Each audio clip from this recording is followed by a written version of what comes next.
The crown isn't just cracking. According to explosive whispers, it's sharpening the knife, and Prince Harry may be the one about to feel the cut. This isn't another recycled royal feud story. This is the kind of behind palace walls drama that makes courtiers sweat and press offices panic. Because what's floating around right now isn't about hurt feelings or awkward family reunions. It's about erasure, strategic, legal, permanent.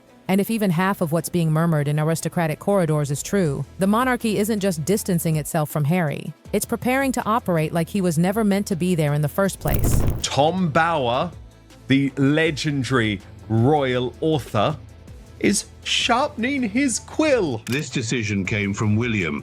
I've spoken with sources who were present during the discussions that led to this announcement, and what they describe is William presenting his father with a stark choice: sacrifice Harry now or watch the institution hemorrhage legitimacy for another decade. Oh no, it will be active. It won't just be, I'm ignoring this. It will be, your titles are stripped, you are gone, you are banished. This isn't a family row anymore. This is institutional surgery. And so he became hypersensitive and blamed the media for the crashes of his relationships, never thinking that they could have something to do with himself.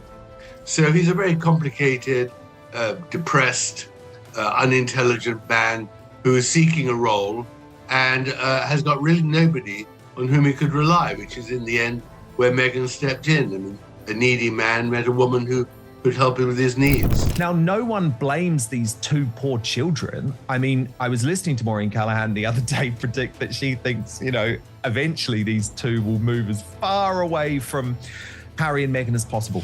And that's certainly a possibility. I mean, if I were them, I would grow up and I'd think, oh my God, you stole the opportunity for me to live history. You stole the opportunity for me to meet and spend time with the greatest monarch that has ever lived in Queen Elizabeth II.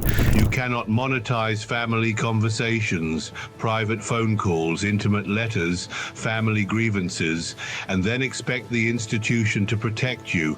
Very aggressive PR for the Sussexes, got way beyond herself because she really doesn't understand the British royal family or Britain, but understands how to project her clients.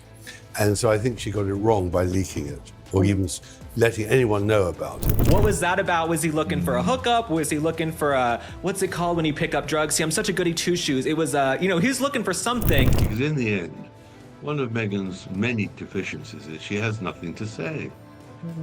There's no originality. There's no profundity. Every leaked detail, every revelation in his book, every interview wasn't just a family betrayal. It was a constitutional hemorrhage. But remember, Prince William set Harry these very, very clear red lines, and he crossed every single one of them. Power has just gone on record with something the palace will desperately wish he hadn't. And when you hear what he's revealed about what's been happening behind closed doors between William and Charles, you'll understand why this story is about to change everything. Right out of the gate, that's not mild tea, that's boiling. Because when a veteran royal biographer starts hinting that private father-son conversations could change everything, you know we're not talking about Christmas seating charts. We're talking power, succession, legacy, and a future king who may have decided that emotional ties are a luxury the institution can't afford. And if you look at his face, really look at it, you don't see grief, you see relief. The relief of a man who's just watched a problem he couldn't solve be solved for him, legally, finally, permanently. There's a photograph doing the rounds right now, William standing beside his father in the palace corridors. And what struck me wasn't what you'd expect. It wasn't grief, it wasn't sadness, it was relief. Relief. That word lands like a slap, because relief only comes after pressure, after dread, after a long period of waiting for something heavy to finally be addressed. And if William really looked relieved standing beside his father, the unspoken question is brutal. Relieved about what or who? The gossip mill says this isn't about brotherly heartbreak anymore. It's about institutional survival. And in that cold calculation, personal bonds get weighed against public stability, not in tears, in strategy.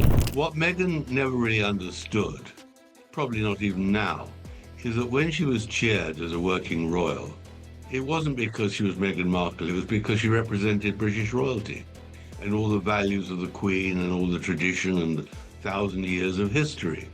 So people were cheering not just the person, but also the institution. What Meghan never really understood, probably not even now, is that when she was cheered as a working royal, it wasn't because she was Meghan Markle, was because she represented British royalty and all the values of the Queen and all the tradition and 1,000 years of history. So people were cheering not just the person but also the institution. That right there, that's the philosophical divide in one tidy, devastating sentence. The institution versus the individual. The crown versus the celebrity, the system versus the story. Insiders love to whisper that this was the original fracture line. Not personality clashes, not tabloid drama, but a fundamental misunderstanding about what the spotlight meant. To the palace, the applause belonged to the crown. To Harry and Meghan, it felt personal. And once those two interpretations split, everything that followed was a slow-motion collision.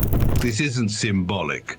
This is the monarchy's immune system recognizing a threat and neutralizing it. Because what Bauer has exposed isn't a family falling apart. This is institutional surgery, calculated, deliberate, and closer to happening than anyone outside the palace walls realizes. Institutional surgery, not a fight, not a feud, a procedure. That's the kind of language that sends chills through royal watchers because it suggests planning, paperwork, quiet meetings where words like protocol and precedent are used instead of son and brother. It hints that what's coming isn't an emotional reaction. It's an administrative decision dressed in velvet and tradition. And if you think that sounds dramatic, wait. William is a very strong-minded guy. You know, he's not someone you want to mess with. He's not someone you want to cross. According to Bauer, the palace is now actively moving to formalize Prince Harry's status within the monarchy. And I need you to pay attention to that word. Formalize, not under review, not being discussed. Formalize, formalize. That word is colder than any public statement Buckingham Palace has ever released. Because formalize means paperwork. It means definitions. It means lines drawn in ink, not pencil. It suggests that whatever blurry gray zone Harry has occupied since stepping back is being turned into something permanent, something that can't be softened by a reunion photo or a balcony appearance. And the scariest part? Formal decisions don't get undone easily, especially in an institution that measures time in centuries. The monarchy survives by being more ruthless than its critics,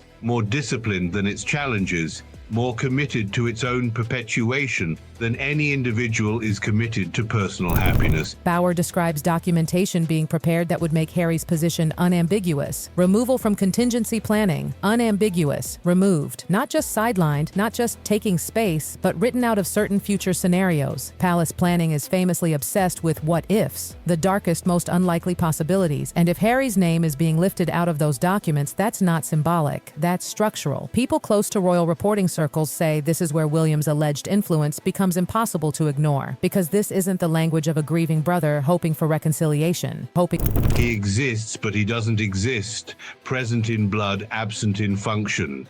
That's what constitutional quarantine looks like. To the institution, this is structural housekeeping. To a huge chunk of the public, it will look like a family casting someone out. And in the age of viral outrage, perception doesn't wait for constitutional explanations. It runs on images, memories, and emotional shorthand. 2 boys, 1 mother, 1 shared walk behind a coffin. That image lives in the collective memory, and no amount of legal precision can erase it. So if an official move ever confirms what's being whispered, that Harry is functionally written out of the operational future, the backlash could be fierce, especially among younger audiences who already view old institutions with suspicion. Across the Atlantic, the reaction could be even sharper. In America, where Harry now lives and works, the monarchy is already seen less as tradition and more as spectacle. A formal sidelining could easily be framed as a powerful system crushing an individual, feeding a narrative that the crown survives by sacrificing its own. And here's the brutal irony. The palace's traditional weapon, silence, may not work this time. Silence used to create mystique. Now it creates a vacuum that social media fills with rage, memes, and trending hashtags. By the time an official statement arrives, the emotional verdict may already be locked in. Some observers warn that transparency won't necessarily help either. Explaining the institutional logic behind such a decision risks sounding cold, managerial, almost corporate. And once you start sounding like a boardroom instead of a family, people stop relating and start judging. Because the deeper question lurking under all this isn't legal, it's moral. What does it say about an institution if its survival strategy involves emotionally amputating one of its own? Even if the reasoning is airtight on paper, the human cost is what people will feel. And yet, from the perspective being attributed to William, William, the alternative is worse. Another decade of leaks, interviews, documentaries, memoirs, a rolling saga that keeps the monarchy trapped in a soap opera loop. In that vision, decisive action now is an act of long-term mercy for the crown, even if it feels merciless in the moment. So this becomes a gamble, a massive generational gamble. The bet is that history will be kinder than headlines, that decades from now, people will look back and say, that was the moment the monarchy stabilized, not, that was the moment it lost its soul. That clarity will outlast cruelty in the public memory. But that's a bet no one alive today gets to fully see resolved. For now, all we have are mounting signals, hardening language, and a sense that something irreversible is being prepared behind palace doors. Not a dramatic public showdown, not a screaming match on a balcony, just paperwork, protocol, quiet decisions with thunderous consequences. And at the center of it all, one haunting idea. Present in blood, absent in function. If this truly becomes reality, it won't just reshape Harry's place in the monarchy. It will redefine how far a centuries-old institution is willing to go to protect itself, and whether the public still recognizes the humanity inside the crown once the surgery is done.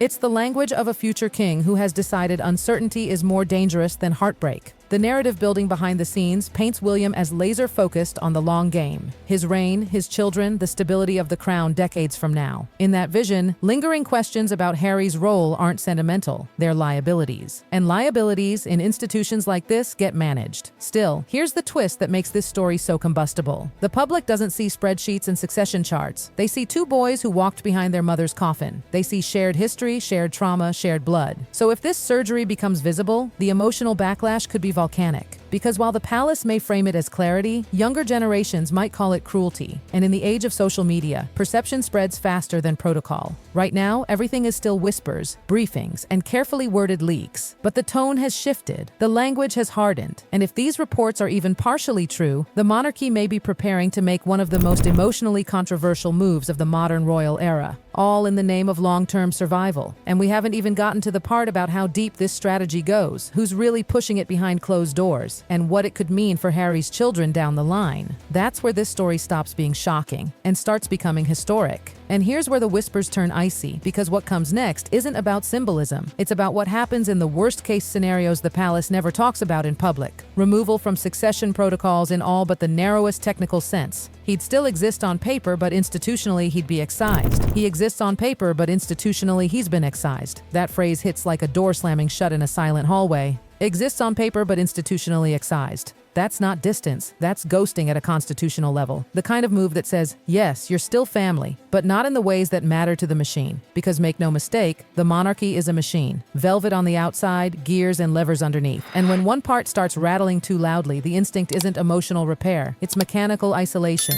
The chatter behind the scenes paints a picture of contingency binders, legal language, and long meetings where the future is discussed like a chessboard, not a family tree. In those rooms, Harry isn't beloved son or cheeky younger brother. He's a variable, an unpredictable factor, a headline risk, and that's where this allegedly shifts from Charles's heartbreak to William's hard line. Insiders keep repeating the same thing in different words. This isn't being driven by a wounded father. It's being pushed by a future king who's decided that ambiguity is poison. The story goes that William laid it out in stark, almost brutal terms. Deal with this now, cleanly and permanently, or let it fester into decades of doubt, speculation, and institutional erosion. That's not the language of reconciliation. That's the language of finality. The emotional contrast between the two brothers, as it's being whispered, couldn't be sharper. Harry, seen as reactive, expressive, willing to tell his story to the world. William, portrayed as controlled, internal, focused on legacy over feelings. One plays to the audience, the other plays to the centuries. And somewhere in the middle sits Charles, reportedly torn in ways no briefing document could ever prepare him for. Because choosing the crown over a child isn't theoretical anymore. It's procedural. Those who watch his public appearances closely say there's a heaviness now that goes beyond illness or age. A kind of visible wear, like someone carrying a decision that can't be explained out loud. Because how do you smile at walkabouts knowing that behind the scenes, lines are being drawn that could redefine your own son's place in history? Meanwhile, William is described as eerily settled. Not joyful, not triumphant, just resolved. As if he's already lived with the fallout in his mind and decided it's survivable. The calculation as it's being framed is chilling in its simplicity. Better a sharp, painful break now than a slow bleed of credibility for the next 50 years. And yes, the children are part of this equation. George, Charlotte, Louis, their future roles are the quiet heartbeat behind every move. The belief, according to this narrative, is that they must inherit a monarchy that's legally tight and publicly clear, not one tangled in will he, won't he speculation about an uncle across the ocean. From that perspective, Harry can't just be distant. He has to be defined, categorized, locked into a status that doesn't leave room for future confusion. But here's where the palace strategy collides head-on with public emotion.